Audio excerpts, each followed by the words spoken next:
All right, this is now becoming a scandal of historic and monumental proportions. Now, the latest chapter of the partisan press unfolded on March the 4th following this tweet from President Trump. Quote, terrible. Just found out that Obama had wires tapped in Trump Tower just before the victory. Nothing found. This is McCarthyism. Now, that tweet sent the mainstream alt-left hate Trump media into an all-out frenzy. And for the next several days, instead of investigating the president's serious claim, well, they collectively mocked, they ridiculed, they bashed the president. Watch them in all their, well, horrible coverage. Our conspiracy theory president is at it again, and whenever something like this happens, I wonder, what are the president's sources of information? Where is he getting these ideas? The President of the United States is accusing the former president of wiretapping him. I think that this is, again, something that if this happened, Martha, If. We know the President of the United States has no facts to back up his startling allegation that the former President of the United States, President Obama, wiretapped him in Trump Tower during the campaign. Here's a man who spent years of his life trying to convince America this guy is illegitimate, he is ill-informed, he's ill-conceived, and he tried to retroactively abort him from the womb of democracy. Why do his supporters make excuses for him?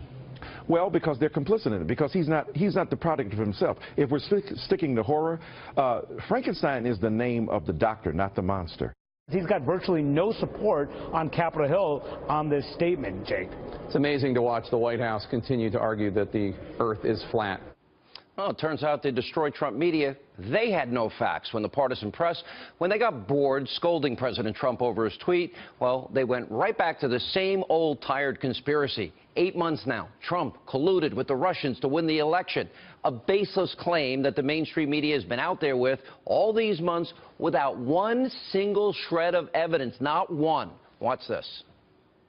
I'll say it again. This Russian connection just keeps building, and every time it builds and expands, you have to wonder if Trump himself isn't worried about what's swirling around under the covers. CNN has learned new details of the FBI investigation into potential links between individuals associated with the Trump campaign and the Russian government. Specifically, Willie, I think what it means is that a federal judge found that people in Trump's organization were colluding with the Russians. Was there somebody inside the Trump campaign who was working with them, and did the president know about that, and were they successful?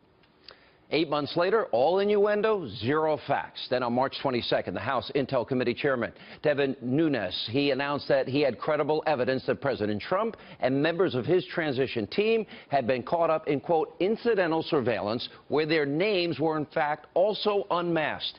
Now, Nunes also revealed this intel was shared among high-level Obama administration officials. So do you think the media went out and investigated that serious claim? Do you think they fairly reported these shocking new revelations? Of course not. They didn't. And as you can probably guess, the media reacted by besmirching and smearing and character assassination against Congressman Nunes. Watch this. Who decided that Devin Nunes was qualified to be the House Intel chair? Because from everybody that I've spoken to who have worked with him, Republicans, Democrats, like, they say he is not up to that task. As someone who is trying to lead a nonpartisan investigation, it made him look like a shill for the White House. The chairman of your committee sneaks down there in the evening. He says weekly he goes down there, comes out, and then goes back down there the next morning with a report that he got from the White House. Does that sound like a masquerade to you? Pretty unbelievable. And while the alt-left, destroy Trump, propaganda media was busy smearing anyone and everyone who didn't echo their biased agenda, well, we did have real journalists from the Fox News channel right here, Circa News, Bloomberg, who were actually doing their jobs. And they reported that Susan Rice called for the unmasking of members of the Trump transition team. And yesterday, Susan Rice didn't even deny it. But watch out, Don Lemon, Van Jones, the Clinton News Network, they want you to think these developments are all just a big distraction. They're back to the conspiracy. Take a look. You think that this is a diversion from this Russia story? Because so far, we've seen no evidence that she's done anything improper, and it seems like an effort to tar and feather her to try to make a lie the truth, the original tweet by the president. This is much ado about Nathan. I mean, not even nothing. You got to go hood and say much ado about absolutely Nathan. Nothing. Listen, Susan Rice is being tarred, feathered, and burned alive for doing her job in a good way. Unmasking Americans' political opponents, a transition team, that's not her job. And then over there at MSNBC, remember Chris Thrill Up His Own Leg Matthews and others? Well, they took the low road and once again accused Republicans of being racist and sexist for targeting Susan Rice. This is insanity we're watching. Look. They're looking for a piñata. Yeah. They found one in Susan Rice. I do think Notice it's always a female. Well, that's also true. No, that's also true. Basically, they're defaming her without any reason to do so. Because she's a woman, maybe because she's a black woman, maybe because they didn't like her during Benghazi. You don't like the facts, just claim racism and sexism. Now, President Trump, he's not letting the media define this narrative. And earlier today, he said, quote, "It's such an important story for our country and the world. It's one of the big stories of our time."